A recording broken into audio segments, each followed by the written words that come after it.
Welcome back to Dronacharya IAS YouTube channel. You're watching Daily Current Analysis covering 11th June 2022. इस video lecture में हम आज के important current affairs discuss करेंगे. We'll talk about the legislation related to marijuana. Then we'll talk about rhino reintroduction success in Assam, followed by fast radio burst. And then we'll talk about Aegean Sea and the islands that are present in Aegean Sea. So let's begin with it. चलिए शुरुआत करते हैं. आज का हमारा पहला topic marijuana से related है. In this article we are going to talk about the legislation related to marijuana. Now why it is in news, why we're talking about it. So recently Thailand has made it legal to cultivate and possess marijuana. Thailand ने country के अंदर marijuana की cultivation और possession को legal कर दिया है. And with this Thailand becomes the first Asian country to remove the ban on this drug. marijuana के ऊपर जो बैन है मोस्ट ऑफ द कंट्रीज़ में, अब थाईलैंड ने भी इस बैन को हटा दिया है. Now it is legal to cultivate and possess marijuana in Thailand, and with this Thailand becomes the first Asian country to do so. हम सबसे पहले क्या क्या लेजिस्लेशंस नीडेड हैं पहले ये समझेंगे. इंडिया में क्या स्टेटस है इसे लेकर. Will go through the issue the legislation that is related to marijuana. So let's begin with it. Now सबसे पहले अगर हम इस न्यूज़ को फॉलो करें तो थाईलैंड ने marijuana की कल्टीवेशन और पोजेशन को जो अलाउ किया है, ये बेसिकली थाईलैंड ने किया है ताकि marijuana का जो मेडिसिनल यूज़ है वो प्रमोट हो सके. लेकिन साथ ही में थाईलैंड के अंदर ये वार्निंग्स भी उन लोगों को दी गई हैं जो कि इसको लेकर those who want to light up for the fun smoking in public, because अभी भी थाईलैंड के अंदर इसे एक न्यूसेंस ही कंसिडर किया जाता है. So now the cafes and restaurant they can also serve marijuana infused food and drinks, but only if the product contain less than 0.2% tetrahydrocannabinol, जो कि प्लांट का मेन साइको एक्टिव कंपाउंड है. ये आपको पता होना चाहिए कि जब हम marijuana की बात कर रहे हैं तो marijuana में ऐसा क्या है जो कि साइको एक्टिव कंपाउंड है. That is THC, tetrahydrocannabinol. This is the main psycho active compound in marijuana. And अब रेस्टोरेंट्स में ये सर्व किया जा सकता है only if the concentration in the product is having less than 0.2% of it. Thailand already has a well-developed medicinal tourism industry. इसी के साथ साथ थाईलैंड का जो क्लाइमेट है इट्स अ ट्रॉपिकल क्लाइमेट, तो ये बहुत ही आइडियल हो जाता है for the growth of marijuana. And also Thailand is known for Thai stick variety which is named after the way its potent flowers are dried and उनको फिर sticks में tie किया जाता है. And it's origin of many strains now grown overseas. Already Thailand का जो Thai stick variety है वो काफ़ी फेमस है. Thailand is known for this. अब वहाँ पे ये जो marijuana को जो लीगलाइज किया गया है for the use in medicinal purpose, इसे लेकर अब ये न्यूज़ आर्टिकल आया है. नाउ कुछ पॉइंट्स marijuana के लेकर भी क्लियर कर लेते हैं. marijuana जिसे बहुत कॉमनली कैनाबिस, वीड, पॉट या डोप कह दिया जाता है. This is basically some dried flowers and leaves और sometimes stem and seeds of the cannabis plant. And इसके ड्राइड लीव्स, इसका जो सीड ऑयल है या फिर बाकी कैनाबिस प्लांट्स के जो पार्ट्स हैं उनको यूज़ किया जाता है for the recreational and medicinal purposes. Now सबसे पहले अगर हम इसके मेडिसिनल पर्पसेस देखें तो it basically has a pleasurable effect. तो अगर इसमें कोई भी सिम्टम्स आते हैं ऑफ वेरियस कंडीशंस वो सूद आउट हो जाते हैं. कोई क्रॉनिक पेन है तो वो ईज आउट हो जाता है. ऑल्सो जो कैनाबिस के अंदर कैनाबिनॉइड्स हैं, they basically work by binding to specific sites in the brain and as well as on the nerve. Therefore इसको पेन मैनेजमेंट के लिए, पोस्ट कीमो सिम्टम्स के लिए, arthritis, skin ailment, mental disorder, metabolic problems, इन सब के लिए इसे यूज़ किया जा सकता है. It is also used for nausea, vomiting, migraine and many other conditions. But there are no scientific evidence to support the use of marijuana as such. लेकिन marijuana के साइड इफ़ेक्ट्स भी हैं ना, क्योंकि अब ये ब्रेन और नर्व्स के अंदर स्पेसिफिक बाइंडिंग्स पे जाकर अटैच होता है. So therefore it affects certain areas of brain that control our memory and attention, our balance and posture, our coordination, our reaction time is delayed. Also जो हमारा neurotransmitter है dopamine, which basically relates to feeling of pleasure, ये उसे affect करता है. It can also affect our sensory perception as well. Colors may seem much more brighter, music could be more vivid, because of this. Emotions become much more profound. Immune response को भी अगर कोई frequently cannabis use कर रहा है तो immune system भी इससे इफेक्ट होता है. And this a study as well that shows that cannabis more than 50 times in the lifetime leads to the risk of testicular cancer also. तो risk भी आपके सामने है. About 9% of the adults may develop addiction of this, and those who have addiction of marijuana, they cannot stop the use of this particular substance. ना अभी तक तो हम थाईलैंड की बात कर रहे थे कि थाईलैंड के अंदर इसको लीगलाइज किया गया है. इंडिया में अगर हम देखें तो सबसे पहले इंडिया की रेगुलेशंस अगर हम समझें विद रिस्पेक्ट टू marijuana तो याद रखेंगे smoking weed in India is not legal. The one and only exemption for it is consuming it in the form of a bhang. That is only the exemption to it. Otherwise, smoking weed in India is not legal at all. Rather, हमारा जो NDPS Act है, the Narcotics, Drug and Psychotropic Substances Act 1985, it basically lays down the punishment for carrying weed on the basis of the quantity that you possess. तो India में ये legal नहीं है. और ये कौन से एक्ट के तहत आता है? It comes under the act of narcotic drugs and psychotropic substances act. कितना आपके पास, आप कितना क्वांटिटी कैरी कर रहे हैं उसके हिसाब से पनिशमेंट दी जाती है.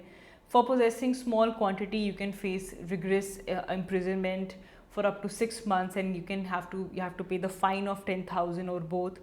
अगर जो क्वांटिटी है that is more than the small quantity but it is less than the commercial quantity, ज़्यादा है लेकिन कमर्शियल नहीं है, तो ऐसे केस में आपको इम्प्रिजनमेंट 10 years हो सकता है and 1 lakh fine for the person who is carrying it. And if the person is carrying it for the commercial quantities, then they can face the rigorous imprisonment of 10 to 20 years, and along with it, the fine of 1 to 2 lakh rupees.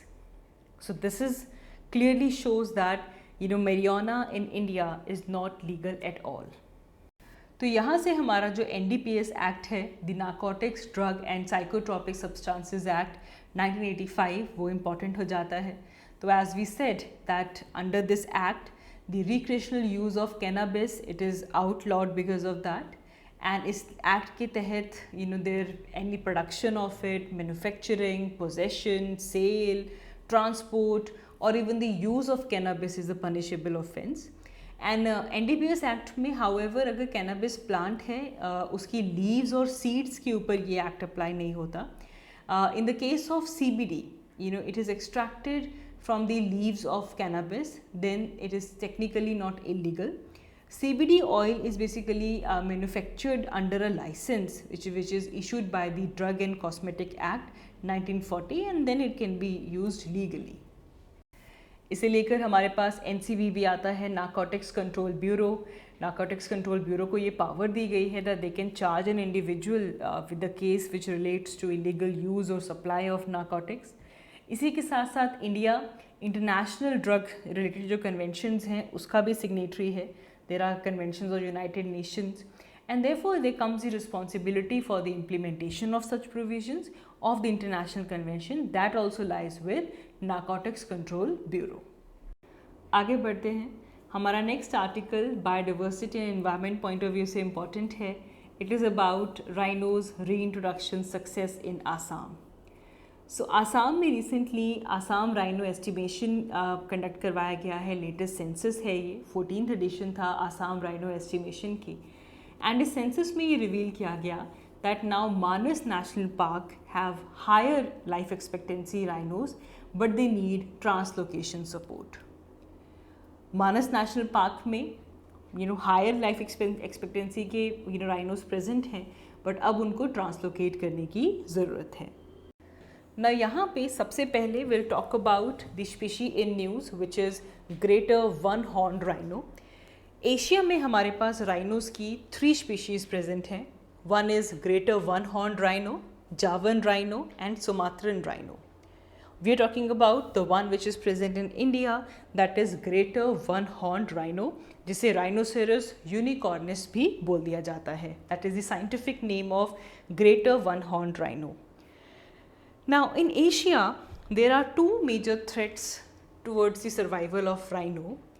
One is poaching of their horns. Poaching उनके horns को लेकर उनकी poaching की जाती है. And the second one is the habitat loss. These are two major threats जो कि rhinos face कर रहे हैं. एंड हमारे पास 5 राइनो रेंज नेशंस हैं जहाँ पे राइनोज की पॉपुलेशन प्रेजेंट है. ये आपको याद होना चाहिए. There are 5 rhino range nations. कौन कौन से? India, Bhutan, Nepal, Indonesia, Malaysia. India, Nepal, Bhutan, Indonesia, Malaysia. These are 5 rhino range nations. And in rhino range nations ने the New Delhi Declaration on Asian Rhinos 2019 sign किया था. Important. The New Delhi Declaration for this is basically for the conservation and protection of greater one-horned rhino. Now जो greater one-horned rhino है, अगर हम इसका status देखें, according to the IUCN Red List, the greater one-horned rhino or Indian rhino, it is vulnerable. Whereas अगर हम यहाँ पे जावन राइनो की बात करें या फिर सुमात्रन राइनो देखें, दोनों ही क्रिटिकली एंडेंजर्ड हैं. तो ये चीज़ याद रखेंगे कि जो हमारा वन हॉर्न राइनो है, इंडियन राइनो है, वो वनरेबल है. वेरस जो जावन और सुमात्रन राइनोज हैं, they are critically endangered. According to CITES, all of the 3 they are listed in appendix 1. Similarly हमारा जो वाइल्ड लाइफ प्रोटेक्शन एक्ट है 1972 का, इसके अंदर भी ग्रेटर वन हॉर्न्ड राइनोस को शेड्यूल 1 के अंदर डाला गया है. तो highest level of protection rhinos को दी गई है. नाउ अगर हम ग्रेटर वन हॉर्न्ड राइनोस के हैबिटेट्स देखें, अभी हमने रेंज देखा कि 5 कंट्रीज़ हैं जहाँ पे जिनको हम राइनो रेंज कंट्री बोल सकते हैं. तो इनका जो हैबिटेट है, they are basically in the small habitats. India and Nepal Terai वाला जो रीजन है, जो हिमालयाज़ के ऑफशूट्स हैं, वहाँ पे आपको मिलेगा टेराई रीजन, बिल्कुल माउंटेन्स के साथ में जो प्लेन्स हैं. Similarly West Bengal and Assam. तो Indo Nepal Terai region, the northern West Bengal and Assam. And therefore यहाँ पे हमारे इम्पॉर्टेंट जो नेशनल पार्क्स हैं, टाइगर रिजर्व्स हैं, वो इम्पॉर्टेंट हो जाते हैं जहाँ पे आपको ये राइनोसॉरस मिलेंगे. आसाम की अगर हम बात करें तो वहाँ पे 3 नेशनल पार्क्स इम्पॉर्टेंट हैं. One is Kaziranga national park, then is Pobitora wild life sanctuary, Orang national park and Manas national park. These are important areas, important habitats of rhinos in Assam. अगर हम वेस्ट बंगाल की बात करें तो वेस्ट बंगाल में आपको राइनोज मिलेंगे in Jaldapara national park and Gorumara national park. Plus Uttar Pradesh का जो दुधवा टाइगर रिजर्व है, वहाँ पे भी आपको ग्रेटर वन हॉर्न राइनोसॉरस मिल जाएंगे. अब जो न्यूज़ आई है, वहाँ पे आसाम राइनो एस्टिमेशन सेंसस की बात की गई है, which is the 14th edition of it. तो इस राइनो सेंसस के अगर हम की फाइंडिंग्स देखें तो मानस नेशनल पार्क में इस राइनो सेंसस को कैरी आउट किया गया था. एंड मानस नेशनल पार्क की जो 3 रेंजेस हैं, भुयानपुरा, बंसबारी एंड पानबारी, वहाँ पे ये सेंसस कैरी आउट किया गया, जिसमें 71 एस्टिमेशन ब्लॉक्स आए. And according to this rhino, in Manas national park there are 40 rhinoceros population. And अगर हम यहाँ पे सेक्स रेशियो देखें मेल एंड फीमेल की इन टर्म्स ऑफ राइनोसॉरस, तो that is 1:1. And the number of calves they are born in wild. So this basically reflects की जो welfare factors हैं, they are working very well, उनकी availability काफ़ी अच्छी है. And they are fostering rhinos in the Manas national park. तो इस Assam rhino estimation की जो सेंसस है, इसमें कौन सी मेथड यूज़ की गई है? So the method use is total count method और डायरेक्ट काउंट मेथड. अब इसमें क्या होता है कि एक सिंगल स्पीशी को टारगेट किया जाता है और उसे काउंट किया जाता है इन अ वेल डिफाइंड एरिया. वहाँ पे कितने नंबर ऑफ इंडिविजुअल्स प्रेजेंट हैं उस पर्टिकुलर स्पीशी की, उसे काउंट किया जाता है.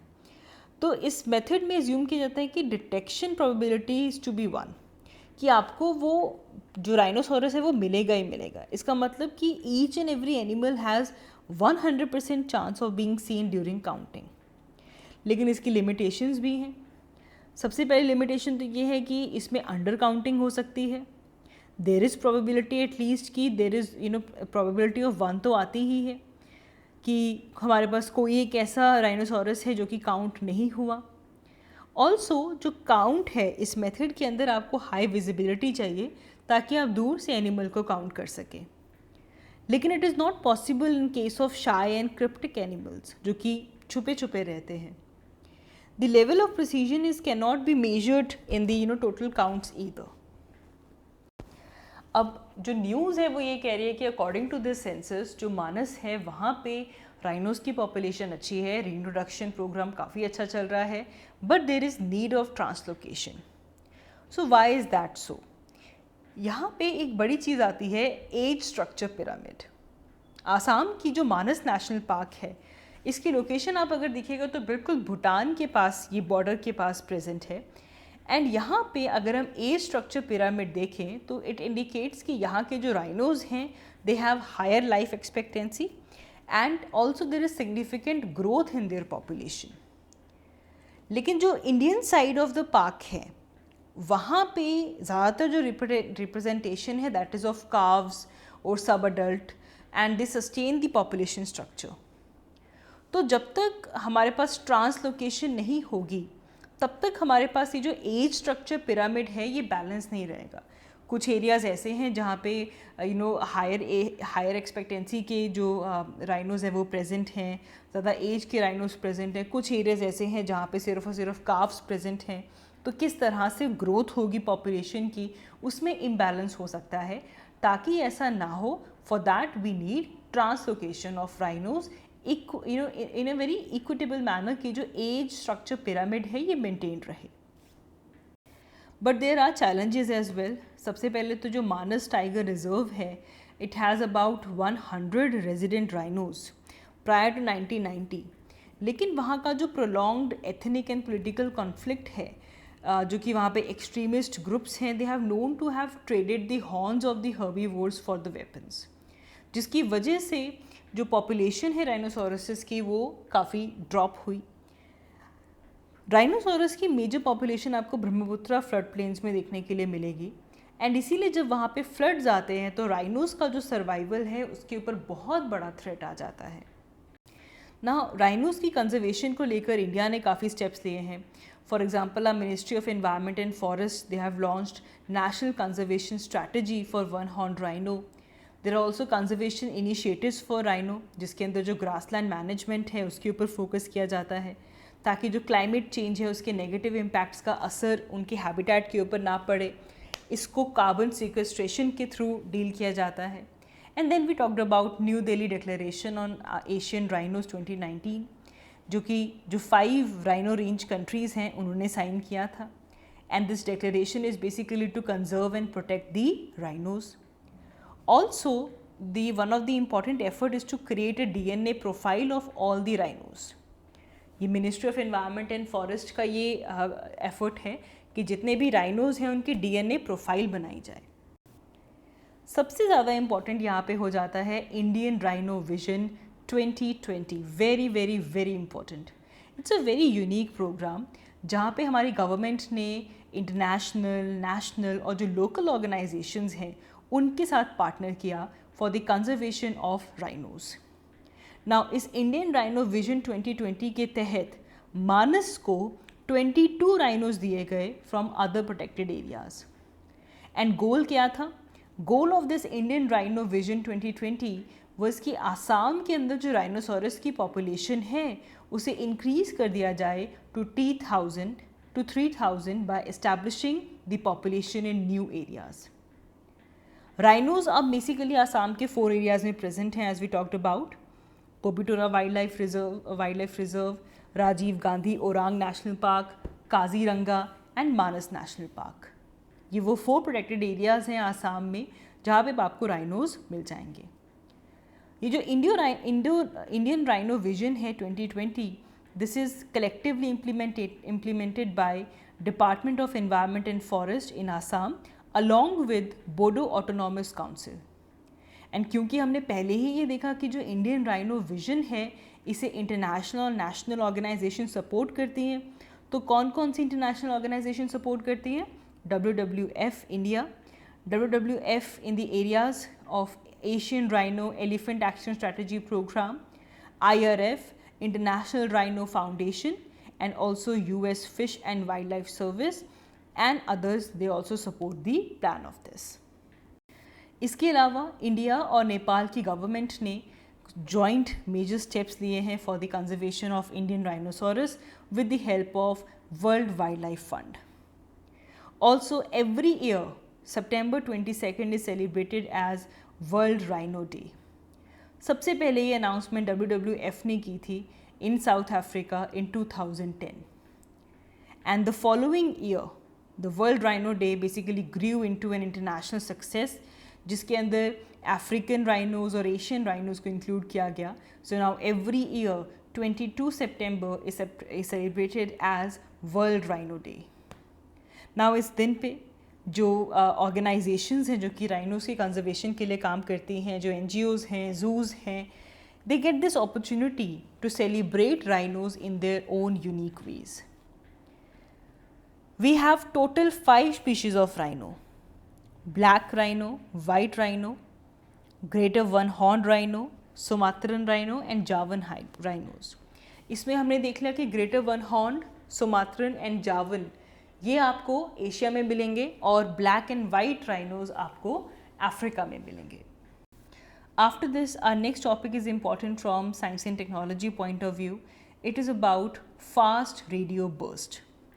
So recently, astronomers, they have reported that fast radio burst, जिसकी अगर हम characteristics देखें, they are different from all other kinds of fast radio burst previously detected except one. Now, इससे पहले कि हम key findings की तरफ जाएं, study की तरफ जाएं, basics को clear करते हुए चलते हैं. सबसे पहले हमको पता होना चाहिए what are fast radio burst.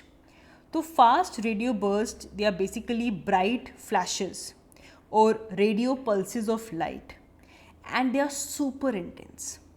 बहुत ही रेडियो पल्स मतलब बहुत ही ब्राइट फ्लैश आती है, सुपर इंटेंस लाइट आती है and it's just of millisecond long. कोई अनडिफाइंड सोर्स है इन डिस्टेंट कॉस्मो जो कि ये रेडियो वेव्स के बर्स्ट को प्रोड्यूस करता है, which are very bright flash of light, very intense and just for milliseconds. This is called as fast radio burst. Their origins are unknown और उनका जो अपीयरेंस है वो भी अनप्रडिक्टेबल है. लेकिन जब किसी डिस्टेंट कॉस्मोस से ऐसे ब्राइट फ्लैशेस आते हैं उसे कहा जाता है फास्ट रेडियो बर्स्ट. सबसे पहले इसे 2007 में डिस्कवर किया गया था जब साइंटिस्ट ने इसे कॉम किया था through archival pulsar data. Pulsar basically refer to spherical and compact objects in universe and इसका जो साइज है it is around the size of a large city but it contains more mass than the sun, right. तो 2007 में इसको पहली बार discover किया गया और इसे कॉम किया गया through this archival pulsar data. Usually ये दूर से देखने पे ऐसे फ्लिकरिंग स्टार्स के जैसे लगते हैं but they are not the stars. 2007 में पहला फास्ट रेडियो बर्स्ट देखा गया बट उसके बाद जून 2020 तक 140 ऐसे इंसिडेंट्स और रिपोर्ट किए गए. अब इसका सिग्निफिकेंस समझना ज़रूरी है. देखो, एक तो हमने क्या देख लिया कि जो फास्ट रेडियो बर्स्ट हैं ये बहुत ही एक ब्रीफ इंसिडेंट है जिसमें रेडियो वेव्स का एनर्जेटिक आपको ब्लिप्स मिलेगा, रिलीज मिलेगा and they basically originate from the far across the universe. ना अगर इन फास्ट रेडियो बर्स्ट का हम सिग्निफिकेंस समझें तो we can use them to understand the 3D structure of the matter present in universe. क्योंकि ultimately ये जो रेडियो वेव्स जो आ रही हैं यूनिवर्स में ट्रैवल कर रही हैं, so we can use to study the 3D structure of our matter which is present in universe. It can also help us to learn more about the origin and evolution of our universe. इसे लेकर बहुत सारे questions अभी भी unanswered हैं. तो इस object को हम एक challenging clue दे सकते हैं that it can answer a lot of questions related to universe. अब जब हम इसकी वर्किंग की बात करते हैं तो वी से कि एक मॉडल आया है जिससे इसकी फंक्शनिंग, इसकी वर्किंग को समझाया जाता है कि एक मैग्नेटार है, ये बहुत ही ज़्यादा इलेक्ट्रॉन्स और बाकी चार्ज पार्टिकल्स रिलीज़ करता है, फ्लेयर रिलीज़ करता है जिसमें इलेक्ट्रॉन्स हैं, चार्ज पार्टिकल्स हैं। लेकिन जैसे ही ये फ्लेयर किसी ओल्डर फ्लेयर से टकराता है तो इसके जो पार्टिकल्स हैं वो डिस्ट्रीब्यूट हो जाते हैं and this creates a huge magnetic field around it. So एक गायरेटिंग करंट जनरेट होना शुरू हो जाता है जो कि इस रेडियो वेव्स को अल्टीमेटली जनरेट करता है। और जैसे जैसे शॉक स्लो डाउन होगा, जो रेडियो सिग्नल्स होते हैं ये डाउन शिफ्ट हो जाते हैं टू द लोअर फ्रीक्वेंसी। तो इसलिए ये मिली सेकेंड्स के लिए हुआ। मैग्नेटार से फ्लेयर रिलीज़ हुआ, वो किसी डेब्रीज से जाकर टकराया, इससे न्यू डेब्रीज क्रिएट हुई और आप देख सकते हैं कि वो कैसे फ्लेयर अप हो गया एंड देन वहाँ पे एक तरह की मूवमेंट होनी शुरू हुई जिससे एक गायरेटिंग करंट हम कह रहे हैं and that will lead to the formation of magnetic field. जब ये होगा तो आपको हाई फ्रीक्वेंसी सिग्नल मिलेगा, लेकिन अल्टीमेटली ये स्लो डाउन हो जाएगा बिकॉज जो शॉक है उसका इम्पैक्ट कम हो जाएगा and that will lead to lower frequency signals. Therefore यहाँ पे जो मैग्नेटार टर्म है वो इम्पॉर्टेंट हो जाता है। So magnetar it is a rare compact type of neutron star. इसमें बहुत ज़्यादा एनर्जी और काफ़ी एक्सट्रीम मैग्नेटिज्म प्रेजेंट होती है। This a very rare object but only about 30 having अभी तक 30 स्पॉट किए गए हैं from the Milky Way galaxy so far. The present magnetar is only the second one to be studied which is outside the galaxy and around it is 13 million light years distance away, but इसकी जो study है, इसकी जो flares जो निकल रहे हैं some such kind of distant magnetar that is significant. So now अगर हम हमारी findings की तरफ बढ़ें तो अभी तक का जो best known radio burst जो रहा है, fast radio burst जो है that is FRB 2018-0916b, you don't have to remember this. ये वो FRB है जो कि 2018 में डिस्कवर किया गया था and it is only 500 million light years away from us and it is present in another Galaxy. Now repetition अगर हम देखें तो अभी तक जो FRB क्लोजेस्ट है हमारे, it has the burst pattern जो कि हर 16 डेज के बाद रिपीट होता है। There are 4 days of burst and then there is 12 days of relatively quiet. 4 दिन बर्स्ट चलेगा एंड 12 डेज के लिए देर इज़ क्वाइटनेस। तो इससे ये प्रोडक्टिबिलिटी की जा सकती है that it is an perfect ideal object कि आप इसको स्टडी कर सकते हैं because it has the repetition, it has a trend. जो बर्स्ट के बीच का पीरियड है तब भी बहुत ही वीकर रेडियो वेव्स जो हैं वो एमिट यहाँ से होती रहती हैं। इसकी अगर हम लोकेशन देखें तो it is co-located with a compact persistent radio source which is associated with dwarf host galaxy to high specific star formation. अभी तक का सिर्फ और सिर्फ ऐसा FRB जो कि इस पर्टिकुलर मैनर में बिहेव करता है that is called as FRB 121102. This was discovered in 2012. Also ये जो न्यू डिस्कवरीज हुई हैं ये क्वेश्चन रेज करती है दैट अबाउट द नेचर, ये जो मिस्टीरियस ऑब्जेक्ट्स हमारे नेचर में प्रेजेंट हैं and how can these be useful as a tool to study more about the nature of intergalactic spaces.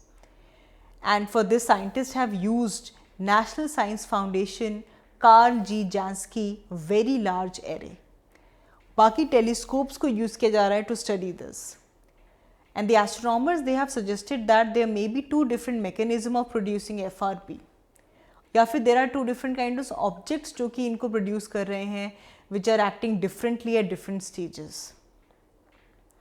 There are many candidates for the source of FRB, लेकिन अभी तक super dense neutron star माना जाता है, then supernova भी हो सकता है, मैग्नेटार तो वी जस्ट टॉक्ड अबाउट, ऐसा न्यूट्रॉन स्टार जिसका बहुत ही ज़्यादा स्ट्रॉन्ग मैग्नेटिक फील्ड हो उसे हम मैग्नेटार बोल देते हैं। Researchers they have also theorised that we have one FRB 190520 that it could be in a new born stage. तो इसका मतलब ये है कि अभी भी कोई वहाँ पे सुपरनोवा की एक्सप्लोजन अगर हुई है तो उसके जो डेंस मटेरियल है वहाँ पे प्रेजेंट होंगे and they will be left behind this neutron star. आगे बढ़ते हैं. हमारा next news article it's about a place in news. It's about Aegean sea and the islands. As recently, Turkish president have asked Greece to demilitarize the islands that are present in Aegean Sea. Now, Aegean Sea की अगर हम बात करें तो Turkey के accordingly Greece Aegean सी के अंदर वहाँ पे जो ट्रीटी है of unarmed status of Aegean islands, इसे वहाँ पे वो वायलेट कर रहा है. And there is military presence of Greece in the Aegean sea. And it basically argues that the islands that were ceded to Greece on the condition that they will remain demilitarized. लेकिन Turkey के accordingly Greece उन islands को militarise कर रहा है. अब यहाँ पे अगर हम इन दोनों कंट्रीज़ का पॉलिटिकल बैकग्राउंड देखें तो ग्रीस और टर्की दोनों ही नेटो अलाइज हैं, but they are also neighbouring countries and they have the history of dispute over a lot of issues. जैसे कि जो ईस्टर्न मेडिटेरियन एरिया है वहाँ पे मिनरल एक्सप्लोरेशन कैसे होगी, and they have their rival claims in the Aegean sea as well. Greece ये कह रहा है कि टर्की इसे मिस इंटरप्रेट कर रहा है इस ट्रीटी को, and it says that it has a legal ground to defence itself. अगर टर्की कोई भी हॉस्टाइल एक्शंस लेता है तो उसे डिफेंड करने के लिए ग्रीस की मिलिट्री प्रेजेंस होनी चाहिए. And this basically includes a long standing threat of war if Greece extend its territorial waters. तो ये भी एक इशू है, जियोपॉलिटिकल इशू, जो कि ग्रीस और टर्की के बीच में फ्लेयर अप हो रहा है according about the militarisation of Aegean Sea. ना यहाँ से एग्जामिनेशन पॉइंट ऑफ व्यू से एजियन सी इम्पॉर्टेंट हो जाता है. तो as you can see the location of Aegean Sea, ये यूरोप और एशिया के बीच में लाई कर रहा है. So we can see it is located between Balkans of the Europe and Anatolia of Asia. And Aegean Sea Marmara Sea के साथ connected है. इन दोनों के बीच में एक स्ट्रेट आती है which is strait of Dardanelles. Further Marmara Sea black सी के साथ कनेक्टेड है, और यहाँ पे एक स्ट्रेट आती है स्ट्रेट ऑफ बॉस्पोरस. ऑल्सो जो एजियन सी है it is located within the sea, but some bound on the southern periphery as well. और यहाँ पे आप एजियन सी के आइलैंड्स देख सकते हैं. बहुत ही छोटे आइलैंड्स आपको देखने के लिए मिलेंगे. Rhodes, Carpathos, Kissos, these are the major islands that are present in the Aegean Sea region. तो Aegean Sea important हो गया. आज ही अपनी एटलस खोलेंगे and you will see the Aegean Sea and the major islands that are present in the region of Aegean Sea. That is all for this video. Thank you so much for watching. I will see you all in my next one. Thank you.